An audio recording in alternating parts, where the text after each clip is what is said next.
Picking up in Genesis chapter 11, it says, "Now the whole earth used the same language and the same words.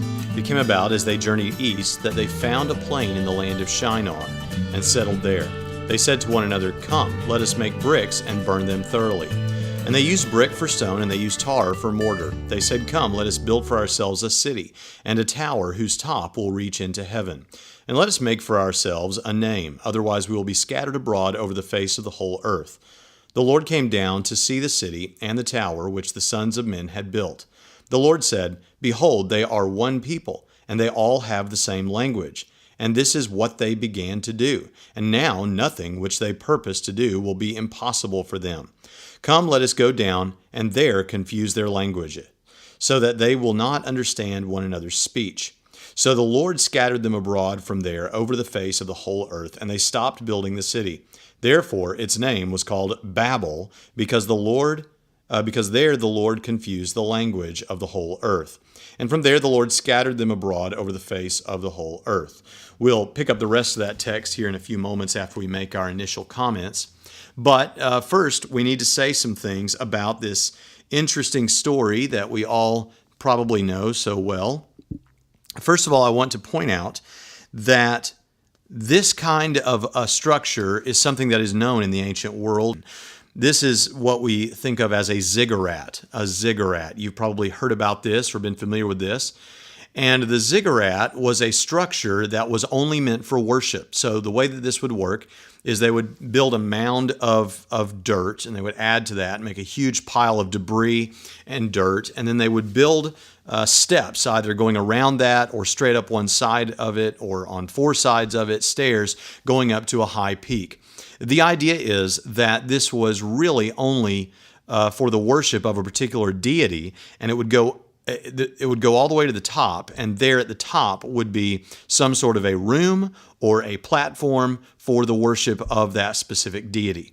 The idea was not that you would have usable space throughout the center of this structure, this ziggurat. It wasn't as though there were rooms in these kind of buildings or anything like that. The whole point was that this would have a singular purpose, and that would be an altar of some sort on the top of the structure for the worship of whatever deity we're talking about. In fact, not a lot of people would necessarily regularly be going up and down this thing, except for the holy men, the elders, the priests, whatever, would go up and do things up there, which most of the time would have been to place food on an altar or on a table. Though it may sound strange, this food or whatever would be there for the purpose of this God coming down and being able to devour this food to refresh himself or themselves. You may recall that when we were looking at the story of the ark, that just after they got off of the ark, they built an altar, and it is specifically said in Scripture that it is the sacrifice was a sweet aroma in the nostrils of God, so to speak. Well, Moses did not, in writing the book of Genesis, go as far as to say the sort of mythological things that other people that did this sort of thing would have said. In other passages, in other stories, parallels of the flood story in other ancient religions, we find that the altar was built and food was placed on the altar, not just to be a sweet-smelling aroma to God, which we can take somewhat figuratively to say he was pleased by the sacrifice, but rather instead they would devour, lustfully devour all of this food on the altar. It was like a meal for this god or whatever. Some real anthropomorphizing. In fact, you couldn't even call it anthropomorphizing, because in these other religions, these gods were thought to actually come down and eat this food. And so the one true God, who is understood through the totality of Scripture to be one who does not have a physical body, God the Father does not have a physical body, they don't go that far, because that would be to make a serious theological misstep. Nevertheless, because that was what they thought about the altar in other religions, like those probably practiced in Babel or at the Tower of Babel, you would have food on top of this altar for the devouring, for this God to devour it. But the whole idea was that this structure would have a singular purpose, and that was worship. For this God to come down and they could dwell with man in some respect or others, to worship this one God. It wasn't as though this this structure would have any other purpose at all. It was to ascend up to the heavens, so to speak, and to commune with God or gods or whatever. So that's important to understand. It would, however, become this, a centerpiece of an urbanized city. And it's clear that that is partly what's going on in this story, is that there was an urbanizing. Rather than people being scattered abroad, as we'll see as we look at the text in detail, the idea was to build this structure that was a structure of worship to somewhat, fortify the idea of a singular location for all of the people to live and to function and all of that. Now, I'm not saying that all of the people that were worshiping at this structure that was being built would have necessarily lived right there around it, but they couldn't go too far away because they had to be close enough that they could carry out their worship at this one temple, so to speak, this one place where this altar was, this ziggurat. They had to be close enough that they could worship there. So you can see in these ancient religions, in these other religions, it actually served to centralize people. The entire culture would be centralized around this place of worship.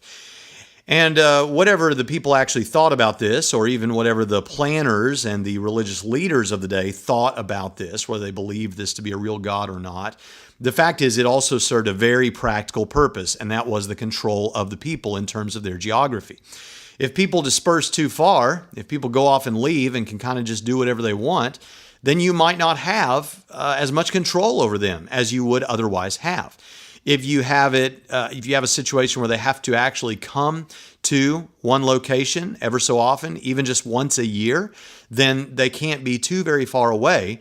And so this urbanization begins to develop around these ziggurats or these temples, which of course we find is exactly the opposite of what God tells people to do in this portion of Scripture. After all, we know that after they get off the ark, they're supposed to be fruitful and multiply and subdue the earth, to spread out and to populate the earth. And in fact, we find that that is exactly what happens later on when God, in the very next chapter, speaks to Abram and tells him to go forth from his country and from his relatives and from his father's house to another land that he was going to give them.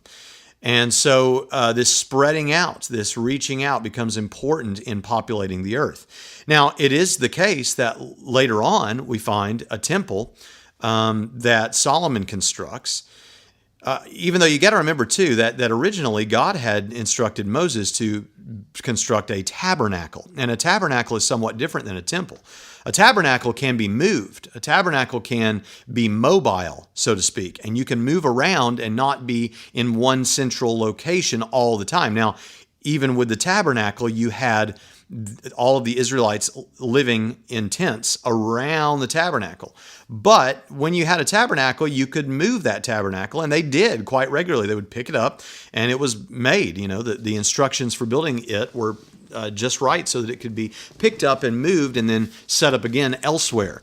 The temple is a somewhat different concept. The temple is a permanent structure that God permitted them to build, but he had commanded them to build this tabernacle, which was a movable structure. So, but it is true that once the temple was built in Jerusalem, then you did have, even among the Israelites, you had centralized worship. And this became a bit of a problem when the kingdom was divided, and you had the northern kingdom, which then had to set up its own altars and things like that, because it became politically not a good thing for there to only be one place to worship Yahweh, that being in Jerusalem, if you don't have geographic control over Jerusalem. You don't want all of your people having to leave where you're at all the time, or at least once a year, to go down to this to another country, basically, that you might not necessarily be friendly with at any particular time. So these temples are not, they become important to the story and to the religions of this period and for the next several hundred years, because it wasn't just a place of worship. It also spoke to political control and geographic control of the people. It had a real practical way of kind of anchoring a people group in a particular area. So that's all very important when you consider the Tower of Babel and what's going on there. So let's go ahead and look at this a little bit more in detail. It says, now the whole earth used the same language. Now we already commented that in the previous chapter it talks about different languages, but as we said there, the truth is that in that chapter it's looking forward past this particular period. So it makes sense to talk about different languages. Here we're going backward a little bit. You got to understand that in the book of Genesis, the chronology is not always nice and neat because it was important in laying out the genealogies of Shem, Ham, and Japheth in the previous chapter, or I should say more as it's laid out there, Japheth, Ham, and Shem, that they had to, it was principally important to that chapter to give you an ongoing genealogy into the future. But we don't want to get ahead of ourselves, right? We want to come back and pick up important features of the story. And the Tower of Babel is important for precisely the reason that the languages are in view, because we want to talk about how it is that these peoples began to spread, how it is that God interfered, so to speak, with their human plans and carried out the plans that he had for them. And the resource that he used was the confusion of their languages, all right?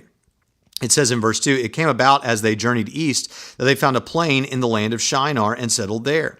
They said to one another, come, let us make bricks and burn them thoroughly. And they used bricks for stone, and they used tar for mortar.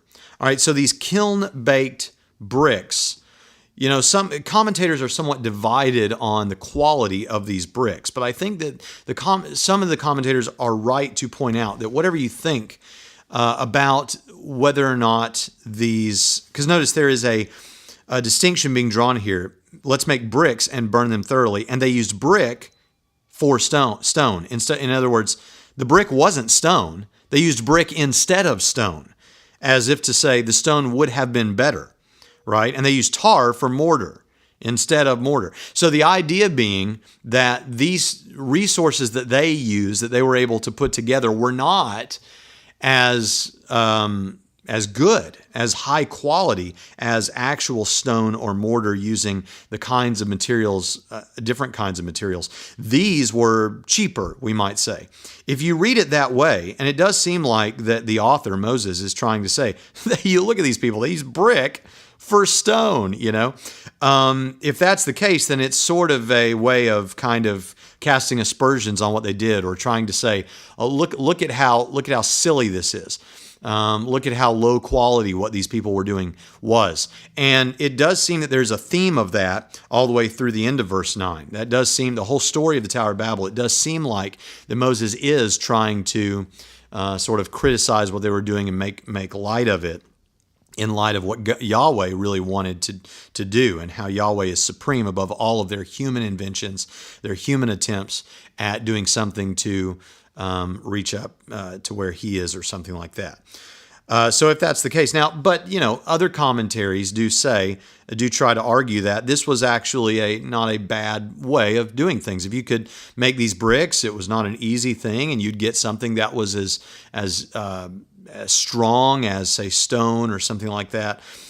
But it really does seem in context like the point is to say, look at how silly what they're using was.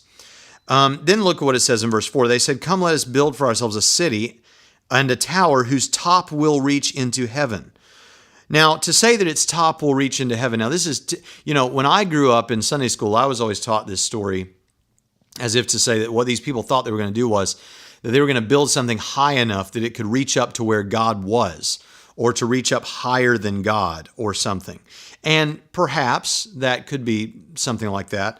But it could just as easily be rendered something like with the heavens in its top. With the heavens in its top. And if that were the case, then it would be like, some of these ancient ziggurats we think were made such that there was a room in the top that had some sort of astrological images on it or something like that, so that in the top of it you had an atmosphere that was made to appear heavenly or something. Either way, the whole idea was that we were going to reach up to God and we were going to worship these gods or this God of some sort in the top of this thing. And there is the thought that in building it up high, that the people on the ground would look up toward this altar, look up toward this God. And of course, you do have the sort of vertical God coming down and the ziggurat going up and going up to meet God. And, that's, in fact, the term Babylon itself means the gate of God. So this idea of going up to God and God coming down to meet you there in the air and that sort of a thing. But this is all anti what God wanted. It is all against what God wanted ultimately to do, right? And then it says, and let us make ourselves a name. Otherwise, we will be scattered abroad over the face of the whole earth, which, of course, is what God wanted. He wanted people to go out into the earth and to populate it and all that sort of thing. And it could be very well, some commentators point this out, that the urbanization that we mentioned around this central point of worship was precisely the antithesis of what God had commanded. So this was a little bit of rebellion here. This was not what God wanted them to do. It says, and let us make for ourselves a name. Now, a name, the making of a name is something that is not foreign even among God's people. Later on, it tells us that God made a name for Abram or Abraham. He made a name for David. So the making of a name was not necessarily a bad thing in and of itself, but you want your name to come from God. You want to have a name made for what you've done in the name of God. And by following Him and by obedience to Him, you don't want to make a name just for yourself. For your own fame. There are a lot of people that want a name for themselves. They want to make a name and they don't really care too much whether that name is associated with the things of God or not. For God to make a name for David or for Abraham was a good thing because God was the one who was making that name for them. They weren't just going out and making a name for themselves. We tell our children all the time, go out and make a name for yourself. Well, that's not really the biblical way of thinking about things. The idea biblically is that you should, if a name is made at all, so it may not even be important about your name. The most important thing about who you are is that you're a slave for Jesus Christ. That's the most important thing. And when we look at the New Testament epistles, for example, we see that so-and-so, a bondservant of Jesus Christ. The most important thing about who I am is who I am in Jesus. The most important thing about my job is that I'm doing it for Jesus. And so it's okay if God decides to give you a name, to make a name for you. If He's the one doing it, if He's the one who is directing those things, well, then that's great. That's wonderful. God may bless you that way and God may use you that way. Although keep in mind, He may make a name for you in ways that you would never want. You might end up being a martyr for the Christian faith. And that would not be a name that you might choose for yourself. But your name might be a name that's well made. People might know who you are and be inspired by you. But it won't do you any earthly good. So you see, to have your name made for you by God, though, is always preferable to making a name for yourself. Making a name for yourself, you may have your reward right here on earth, but you want a reward in heaven with Jesus. And the way you achieve that is to let Him make a name for you. I think about pop stars today who oftentimes will try to make a name for themselves. There's a particular pop star named Katy Perry who at least at the time of this recording, is very popular. And she had started out as a Christian music artist, and she was a Christian pop star. Katie Hudson, I think, was her name, or something like that. But yet she, at some point, someone came along and said, hey, we can make a real star for you, out of you. You've got the right look. You've got the right sound. We can really do something with you, but you're going to have to basically sign on the dotted line right here, and you got to quit doing this Christian music and do things the way that we want you to do them. And so as a result, that's what she did. And her first hit single was I Kissed a Girl, a song that in some respect or other celebrated lesbianism. And today she has even, I'm not putting words in her mouth, even to this day, she has said, I'm not a Christian anymore. I am spiritual. Now, maybe you're listening to this recording 20 years from now, and maybe she's come back to Christ. I certainly hope that that's the case. But as of this recording, she has said, I am no longer a Christian. I consider myself to be spiritual, whatever that means. It doesn't really have any content to say that you're spiritual. It's just like a phrase that you would use for fashion. It's like you got to have the right jacket, you got to have the right necklace, and I guess I need something deep to say about myself in terms of my worldview, so let's say I'm spiritual. I don't want to say that I'm Muslim or a Christian or anything that has some actual content to it, because people can criticize that. But if I just say I'm spiritual, nobody can criticize that. I mean, there are atheists who say that they're spiritual, so you're not really saying anything. There's nothing really to criticize there. So I'm spiritual, just say that. But she's made a name for herself, and she is praised in the eyes of men. But she didn't have her name made for her in the way that was pleasing to God, and we want to have a name made for ourselves in a way that is pleasing to God.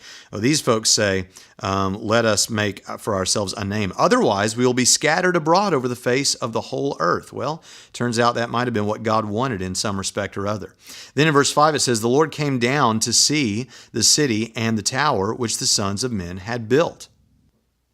Now, here again, we see this denigrating language that we talked about as being part of this passage, just as with the using of bricks for stone instead of stone, as if to say, look how cheap these materials are that they're using. Now we see this, the Lord has to come down and see this great and high tower that they're building. Now, when we look at this passage, there are things that have been said throughout the book of Genesis to this point where we would have to say it's an anthropomorphism. It's not that God wasn't aware already that they were building a tower or what it looked like or something like that. It's not like he had to come down and see it in order to be able to see it. What's going on here is that Moses is making a point. Moses is trying to say, look, they think they're building this great tower that reaches up to the heavens and all that sort of thing. Yet God has to come down in order to see it, He can't, it's like he's not even able to see this thing from way up where he is.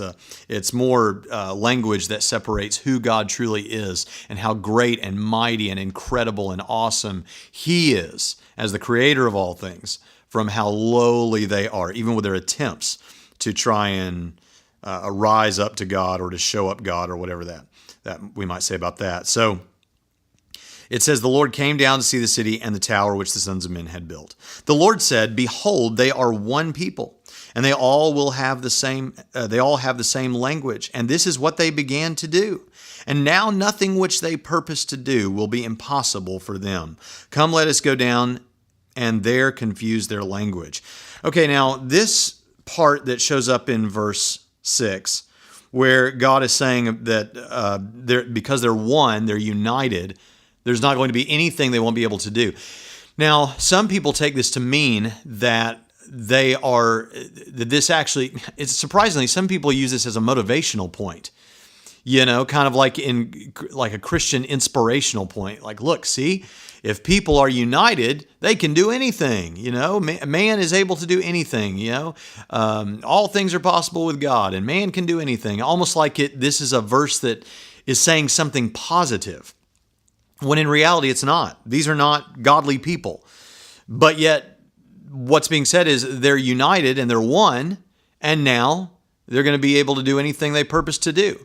Now, I don't take that to mean, frankly, though it could be, and a lot of people do take it to mean exactly what these Christian inspirational writers think that it means. That this does, in passing at least, say something about the potentiality of man, that man really can do anything. He can accomplish anything that he puts his mind to, or when united, they can accomplish anything. But it really seems like a strange place to make an inspirational point like that, especially given the denigrating nature that we've been talking about that's in this passage and how lowly these people are. What I think is more likely, and I'm not the first to point it out, other scholars have said this, is that it's more like something like that they'll think they can get away with anything. If I let them get away with this, if I don't put an end to this right here, they're going to think that they can get away with anything, that I'm not ever going to stop them, that I'm never going to punish them. There's never going to be any disciplinary action for anything that they do, that they can just do anything, no consequences. And there are a lot of people that feel that way. I'm sure some of the celebrities that we mentioned before feel that way. They can do whatever they want, and nothing is ever going to stop their fame. Nothing is ever going to be able to pull them down. Like the Titanic, even God can't sink the Titanic. Well, the Titanic sunk. Jesus is bigger than the Beatles, and God can win the day, no matter what man thinks that he can do. And so I think that is the more consistent reading of this with this passage, is if I let them get away with this, they're going to think they can get away with anything. And that would be consistent, I think, with what it says here. And then it says in verse 7, "Come, let us go down there and confuse their language, so that they will not understand one another's speech." So the Lord scattered them abroad from there over the face of the whole earth, and they stopped building the city. Now, when it says here that he confused their languages, we need to be careful to understand one of the points that was made on the previous lecture. That being that what was confused here was their languages. Race is not principally involved. Race is not important to this story. Race doesn't even come up.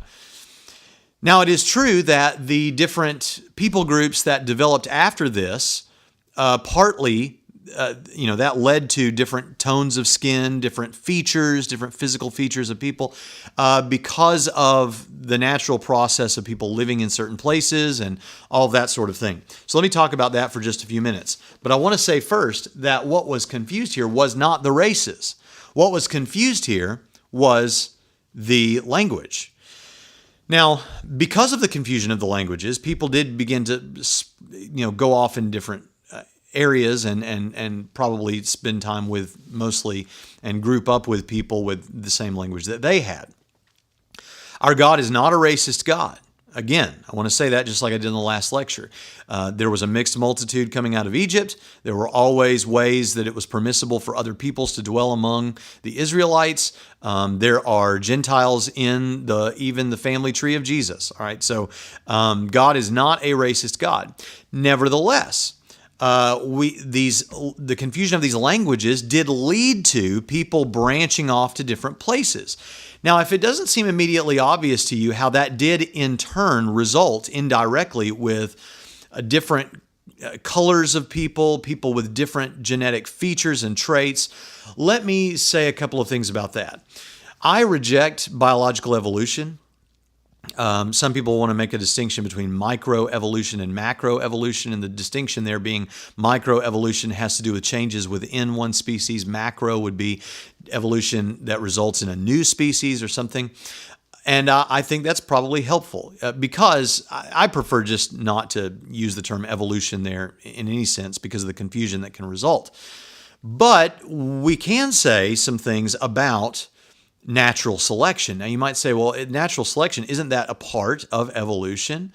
Isn't that a part of what Darwin was hitting on? Well, natural selection is not necessarily something that is bad. I mean, natural selection very, very well does happen. And it's what results in the microevolution that some people who reject evolution would agree with. Natural selection just means that certain genetic traits survive and carry on, and because the peoples that have those traits carry on and live better in a particular environment or under certain conditions. So you may remember several lectures back when we were talking about the flood, we talked about how you might have long-haired bears and short-haired bears, but those bears could come from just two bears. And so those bears that have the genetic potentiality for long-haired bears or short-haired bears could have gotten off of the ark, and then say a bunch of bears moved north and a bunch of bears moved south in future generations of these bears. And of the ones that moved north, the bears that had the genetic trait for long hair, perhaps we might imagine living more suitably in the colder climate up north. And the bears with the shorter hair might survive better down south in the warmer regions. So the genetic trait dies off because the bears that are predominantly short-haired bears die off in the cold, so that ultimately what you have is the bears that have the genetic trait for the long hair tend to survive better, and after a few generations you get mostly long-haired bears. Likewise in the South, shorter hair, they survive better. The bears with the genetic trait for the longer hair die off, and after a while you have mostly just short-haired bears in that climate and in that environment down south where it's hot. Now, I should just say here, I don't know anything about zoology. I don't know anything about bears. I don't know whether what I'm saying about long-haired and short-haired specifically is something that we would take into account with bears, but the point of what I'm saying does. So let's talk about human beings for a minute and something we do know for certain. If you go down south, to a hotter climate, a warmer region like you might find in Africa, people with more of a darker tone in their skin will survive better in a hot climate with the ultraviolet radiation and the sun coming down and all that sort of thing than lighter skinned people do. Very fair skinned people don't do well in the sunlight. I have a redheaded daughter, as a matter of fact, and she has very pale skin, and she does not do well in the sun at all. I myself, on the other hand, have more of an olive complexion, and I can handle sun a little better than my wife and my daughters can. So the color of your skin does play a practical role in the climate and the environment that you're in. So people with fairer skin, are more plentiful in northern climates, or used to be anyway, before we had all this artificial climate and air conditioning and heating and all that sort of thing. And people with darker skin do better down south. I mean, this is just a fact. And over a period of time, what we might call natural selection leads to people with those kinds of traits surviving better. That's just a fact of reality. And so after a period of time, you have mostly dark-skinned people, mostly light-skinned people, and everything in between, depending on where you look and what's going on there. The same can be said for different features that make up the different parts of people's eyes and facial distinctives and things like that. So you get all of that through what we might call natural selection over a period of time and over a period of generations. And so is it connected somewhat to the languages? Well, yeah, if people that spoke the same language grouped up and went in different places, then ultimately, over a period of generations, the people who moved down south or moved up north or wherever they moved, the climate, the environment is all going to affect all those sorts of things. So that's a very real thing. And now, you might say, well, then how do you get all these races of people from Noah and his family? Are we to understand? And unfortunately, some people do depict them this way. People depict sometimes in drawing Ham, Shem, and Japheth, they'll depict Ham as someone who looks black or with darker skin, and Japheth with fairer skin, and Shem with a more of a Middle Eastern look and that sort of thing. That is completely unnecessary, because if you have two people who are what we might use, for lack of better terminology, a middle type of color, like middle brown, middle dark color, you can actually get every color of that there is, every kind of look, every kind of shade of color from just those two parents.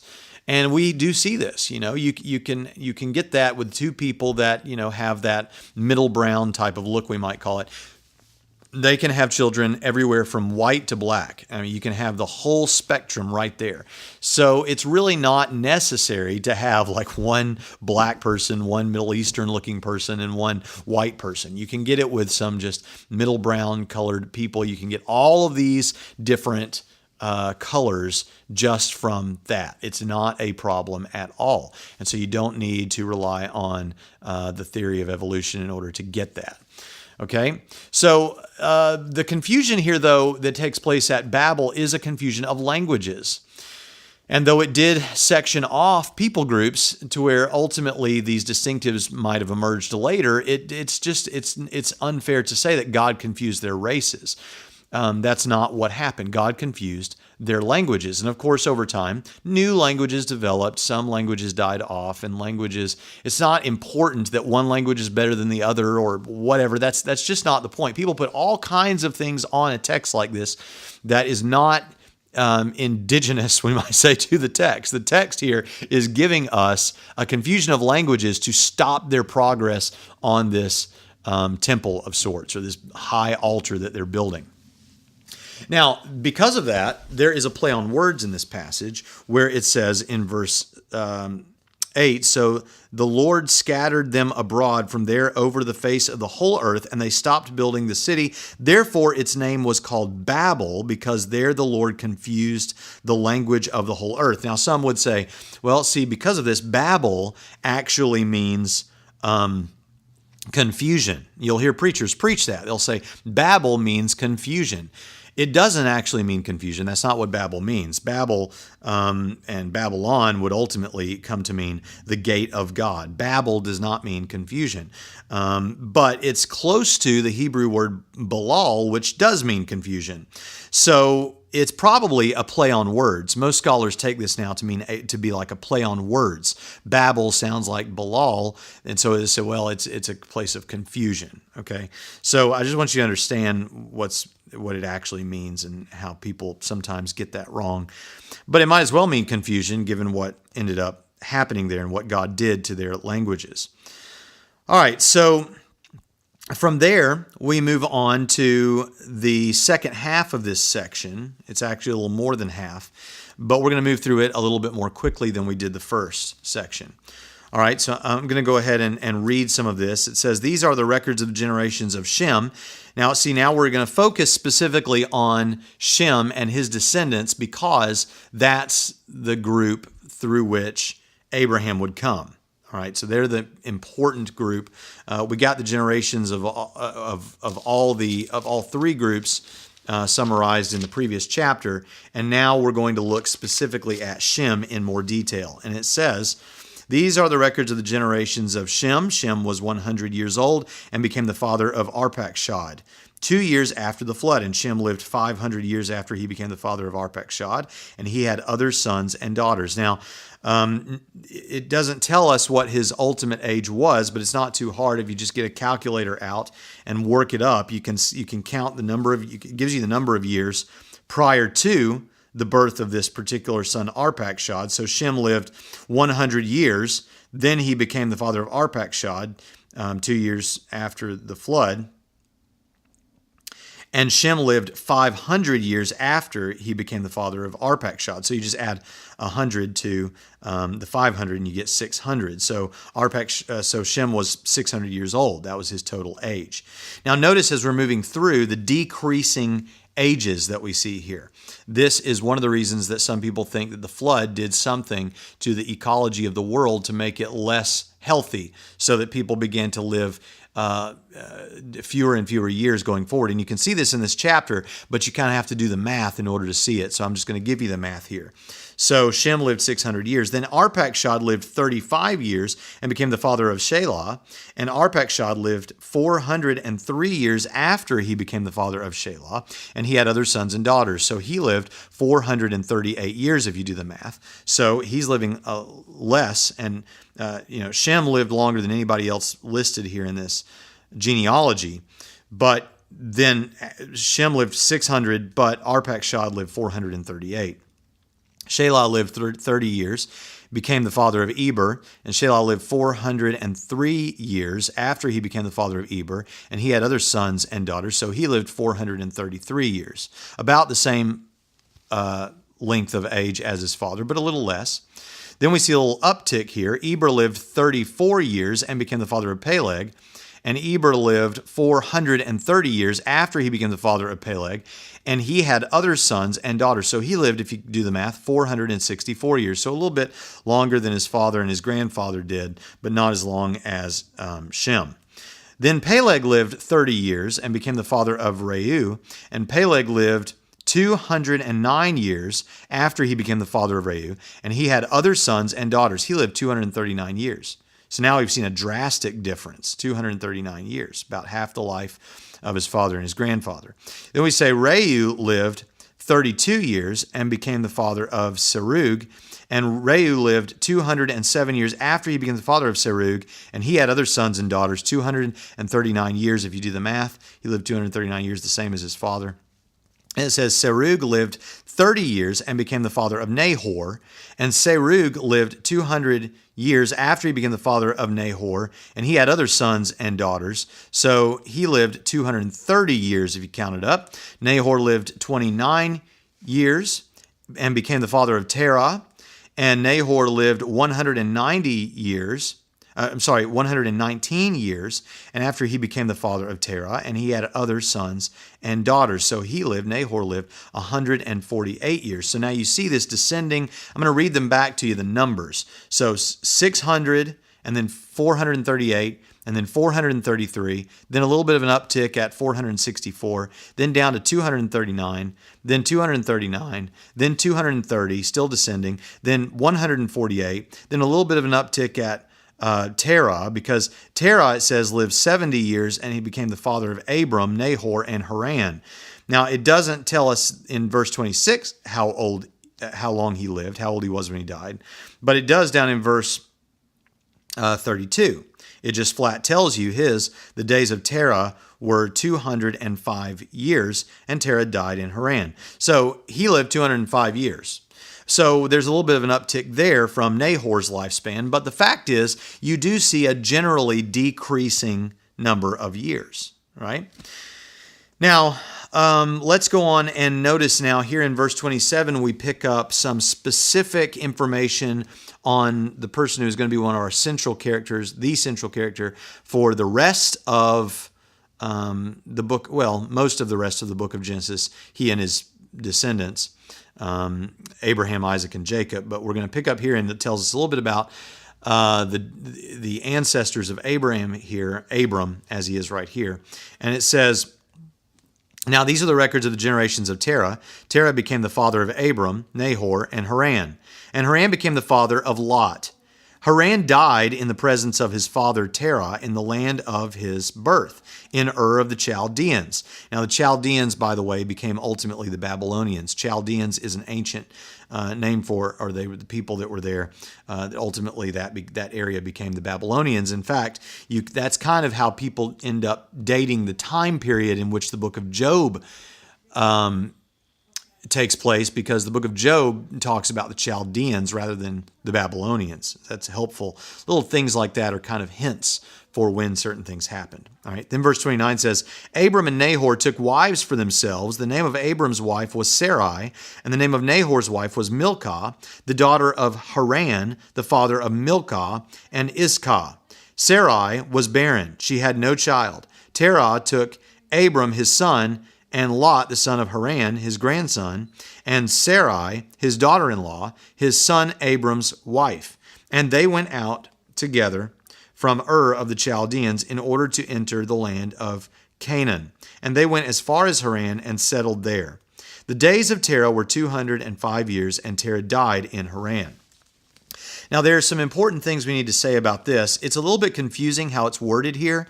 You can read over this a few times, verses 27 through the end of the chapter, and you can kind of, if you really pay attention, you can kind of figure out what it's telling you here.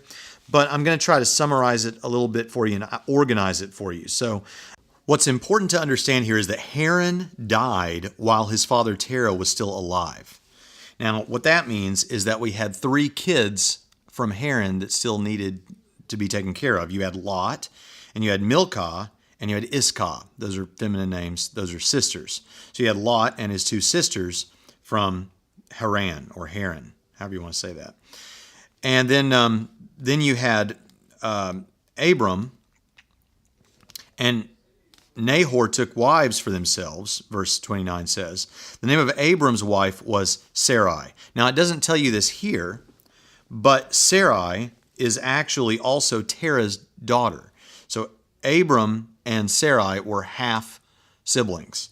And we know that because Abram was Terah's son, and Genesis chapter 20 and verse 12, Genesis chapter 20 and verse 12, Abraham said, because I thought surely there is no fear of God in this place, and they will kill me because of my wife. Verse 12 says, besides, she actually is my sister, the daughter of my father, but not the daughter of my mother. So Abram and Sarai were half brother and sister. So Abram and Sarai are both children of Terah. Haran has Lot, Milcah, and Iscah. Nahor marries Milcah, the daughter of Haran, the father of Milcah, and Iscah. And we don't hear anything else about Iscah. We do hear that Sarai was barren and she had no children. And then so that's kind of the way it pans out. Now, verse 31 says, Terah took Abram, his son, and Lot, the son of Haran, his grandson, and Sarai, his daughter-in-law, his son Abram's wife. And now notice here it says that Terah took Sarai, his daughter-in-law. Why doesn't it say there that Sarai is Terah's daughter? Well, according to some commentators, particularly Steve Gregg, I heard mention this, and it makes sense that during this period, a woman's role was more defined by, or a woman's identity was more defined by who she was married to, who her husband was, than who her father is, if she's married. So she's the daughter-in-law. But she's also Terah's daughter. All right, but she had a different mother. It says, and they went out together from Ur of the Chaldeans in order to enter the land of Canaan, and they went as far as Haran, and settled there. The days of Terah were 205 years, and Terah died in Haran. Now, don't get confused by the fact that Haran is one of the names of one of Terah's sons, Abram, Nahor, and Haran, and then they settled in a place called Haran. I personally think it's likely that that place, Haran, was probably named for Haran, the brother who died. However, that's not necessarily the case. It could just be a coincidence, but it's worth mentioning as a possibility. Seems a little too convenient, although it could be. I mean, sometimes things are strange enough that that's just how they happened. But it could be that they settled there and named the place for the brother that died. Now, I want you to notice here that it says that they went together from Ur of the Chaldeans in order to enter the land of Canaan, and they went as far as Haran and settled there. Now, it says that Terah took Abram, so it sounds like it's saying that this whole thing was Terah's idea, that Terah came up with this. However, we'll find out later that Terah probably, the best way to understand this, is probably that Terah should not have gone with them. Let's just go ahead and jump up to chapter 12 and verse 1. We're going to take chapter 12 in the next session, but we might as well say this now to understand what's being said here at the end of chapter 11. It says in verse 1 of chapter 12, now the Lord said to Abram, go forth from your country and from your relatives and from your father's house to the land that I will show you. So God told Abram to leave Terah's house, and to go to the land that he would give him in Canaan. But instead, Terah goes with Abram, and they actually don't go all the way. They go as far as Haran, and they stop there. And then we'll find out later that when Terah dies, they end up picking up and going on. Interestingly, Terah's name actually means delay, and that's what he did. He delayed Abram. This could be a little bit partly because, and part of the reason God may have wanted them to leave Terah, was because we find out later that at least at some point in Terah's life, if not for the totality of his life, we find out that Terah worshipped other gods. That could have been a problem. There's indication biblically that he ended up becoming a worshiper of Yahweh. But we'll end up looking at that material and that information in the next session. So you'll look forward to that.